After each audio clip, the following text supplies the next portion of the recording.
Let's go!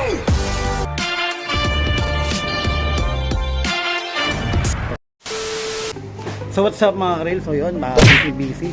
Medyo nagtataka ako bakit tahimik dun sa may ano, dito sa may labas. Iba yung mga ano natin, mga kasama natin dito. Masyadong busy mga karel. Tingnan mo kung gano'n sila kagagaling.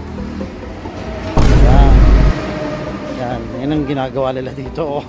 No, busy. Tapos ito yung manager namin.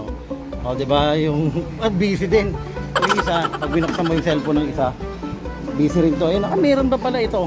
Oh, tingnan mo, kahit basag-basag na yung cellphone. Oh. Grabe, oh, tataya tayo. Grabe. Partida. Yan to. Namumblema yung isa. Partida, buntis pa yan pero hindi halata. 6 months na yan pero ganyan kalaki. Laman niya puro isda eh. Tinan mo. Oh, tinan mo mga. Yan tinan mo. Ang lulupit dito. Ito iso natuto lang tinan mo.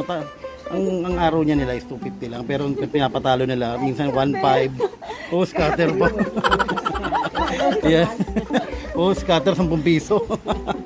Grabe, ito lang si Tijina, hindi ba no? Wala. Grabe mga karel. Wala kahit anong dami ng tinda natin. Pag puro scatter lang sila, wala tayong mangyayari ganyan. Gago!